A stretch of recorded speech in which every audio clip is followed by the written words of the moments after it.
Hello दोस्तों, स्वागत है आप लोगों का हमारे यूट्यूब चैनल महान सर में।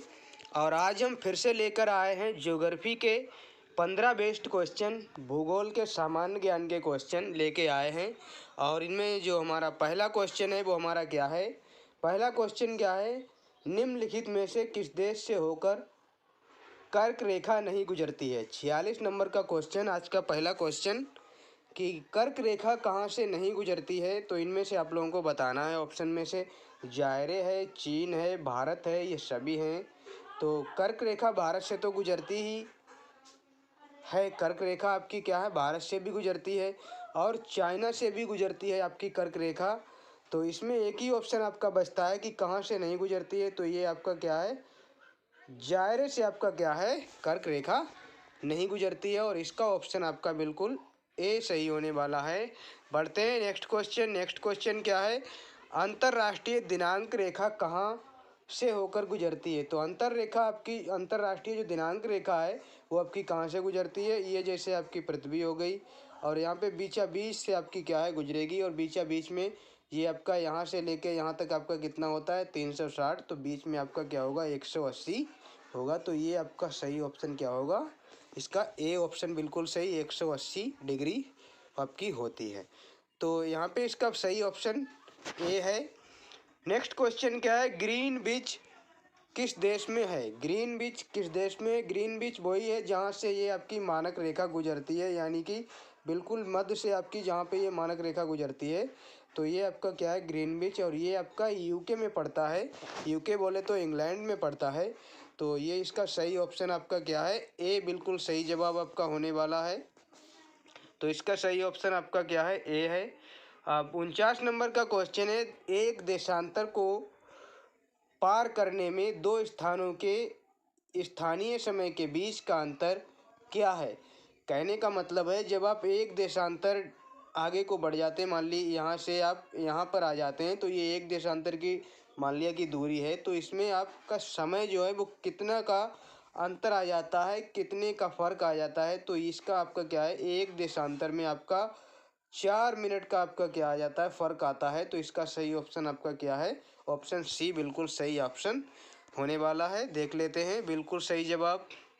अब 50वां क्वेश्चन आपका क्या है, अंतर्राष्ट्रीय तिथि रेखा का निर्धारण किस वर्ष किया गया। ये जो हम बात कर रहे हैं आपकी ग्रीनविच रेखा की, यहाँ पे ये जो समय रेखा है अंतर्राष्ट्रीय समय रेखा, तो इसका जो निर्धारण आपका हुआ था ये 1884 में इसका क्या किया गया था, निर्धारण किया गया था। तो इसका सही ऑप्शन आपका क्या है, ऑप्शन डी है। अब बढ़ते हैं नेक्स्ट क्वेश्चन। नेक्स्ट क्वेश्चन क्या है, भारत का प्रमाणिक समय किस स्थान से निश्चित किया जाता है। अब यहाँ पे अभी हम क्या देख रहे थे, ये आपकी क्या थी, इंटरनेशनल समय रेखा थी। लेकिन हमारा तो भारत आपका यहाँ पे है, यहाँ पे कहीं पे हमारा भारत है। तो यहाँ पे हमारा कहीं पे भारत है। तो भारत की जो समय रेखा है वो आपकी कहाँ से निर्धारित होती है, भारत की समय रेखा आपकी निर्धारित होती है भारत के बीचों बीच से एक रेखा गुजरती है और वहाँ से निर्धारित होती है। और ये आपका स्थान कहाँ पड़ता है, ये आपका इलाहाबाद पड़ता है। इलाहाबाद जो कि यूपी में पड़ता है, प्रयागराज के नैनी से होकर गुजरती है। तो इसका सही ऑप्शन आपका क्या है, सी ऑप्शन बिल्कुल सही होता है। अब नेक्स्ट क्वेश्चन क्या है, भूपृष्ठ का कितना प्रतिशत भाग अपसादी शैलों से ढका हुआ है। जो भूपृष्ठ है मतलब कि जो पृथ्वी है, जहाँ पे भू है मतलब लैंड एरिया है, जो उसमें कितना प्रतिशत भाग आपका क्या है, अपसादी शैलों से ढका हुआ है। तो ये आपका इसका बिल्कुल सही ऑप्शन आपका क्या है, ऑप्शन बी, 75% भाग आपका क्या है, अपसादी शैलों से ढका हुआ है। ऑप्शन बी आपका बिल्कुल सही जवाब होता है। कोयला किस चट्टान में पाया जाता है। तो कोयला आपका कहाँ पाया जाएगा, कोयला आपका उन चट्टानों में पाया जाता है जो परतदार चट्टानें होती हैं। और इसमें ऑप्शन आपका क्या है, ए है, इसका सही ऑप्शन ए। तो इसका आंसर क्या होने वाला है, ए ऑप्शन बिल्कुल सही है। नेक्स्ट क्वेश्चन क्या है, निम्नलिखित में से कौन रूपांतरित चट्टान नहीं है।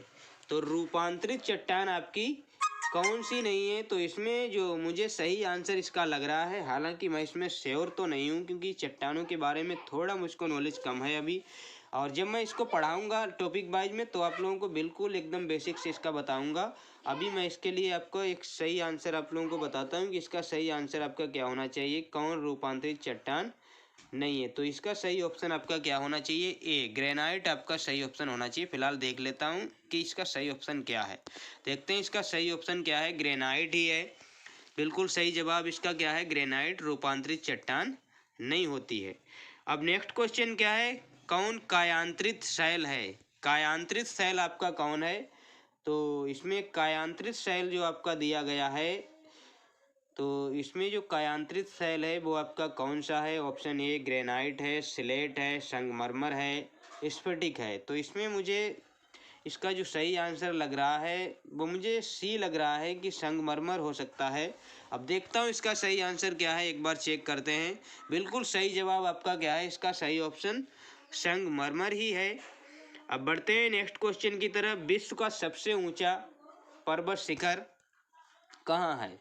विश्व का सबसे ऊंचा पर्वत तो आपका एक ही है, माउंट एवरेस्ट आपका क्या है, माउंट एवरेस्ट ही आपका क्या है, विश्व का सबसे ऊंचा पर्वत शिखर है। और ये आपका कहाँ पड़ता है, भारत और नेपाल में पड़ता है, लेकिन ये नेपाल में इसकी ज़्यादा रेंज आती है, तो इसको सही ऑप्शन क्या बोलेंगे, हम नेपाल ही बोलेंगे। और इसका सही ऑप्शन नेपाल ही है, ऑप्शन बी। और नेक्स्ट क्वेश्चन क्या है, निम्नलिखित में से कौन सी पर्वत श्रृंखला विश्व में सबसे बड़ी श्रृंखला है। तो अभी हमने सबसे ऊंची देखी तो आपकी माउंट एवरेस्ट है, लेकिन सबसे बड़ी की बात हो रही है, यानी सबसे ज़्यादा लंबी कौन सी आपकी है, तो वो आपकी कौन सी है, एंडीज पर्वत श्रृंखला है। विश्व की सबसे लंबी श्रृंखला आपकी क्या है, एंडीज है। लगभग ये 7200 किलोमीटर में ये क्या है, फैली पड़ी है। कौन सी आपकी, एंडीज पर्वत श्रृंखला। तो इसका सही ऑप्शन आपका क्या है, ए है। अब नेक्स्ट क्वेश्चन क्या है, संसार का सर्वाधिक सक्रिय ज्वालामुखी कौन सा है। तो ये आपका कौन सा है, किलायु एक ज्वालामुखी है जो संसार का सबसे सक्रिय ज्वालामुखी बोला जाता है। सबसे सक्रिय मतलब एक्टिव, ये कभी भी आपका क्या है, उद्गार हो सकता है इसका। तो ये आपका सही ऑप्शन ए होता है इसका। अब नेक्स्ट क्वेश्चन क्या है, कोटोपैक्सी कहाँ स्थित है। कोटोपैक्सी भी एक ज्वालामुखी ही है, और ये आपका किस देश में पड़ता है, ये इक्वाडोर में आपका स्थित है। कहाँ है ये, इक्वाडोर में आपका स्थित है। इसका सही ऑप्शन डी है, बिल्कुल सही जवाब। नेक्स्ट और लास्ट क्वेश्चन आज का, वायुमंडल में नाइट्रोजन की प्रतिशतता है। वायुमंडल में कितनी नाइट्रोजन है, तो 21% आपकी क्या होती है, ऑक्सीजन होती है। और आपकी क्या है, 78% आपकी क्या होती है, नाइट्रोजन होती है। और बाकी जो 1% रह जाता है उसमें अन्य गैसें आपकी रहती हैं, कार्बन डाइऑक्साइड और भी गैसें होती हैं। तो इसका सही ऑप्शन आपका क्या है, ऑप्शन सी।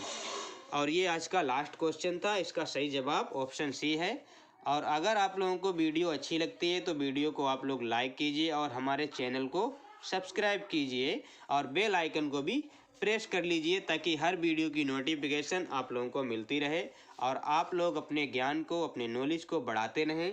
तो मिलते हैं किसी नेक्स्ट वीडियो में, तब तक के लिए धन्यवाद।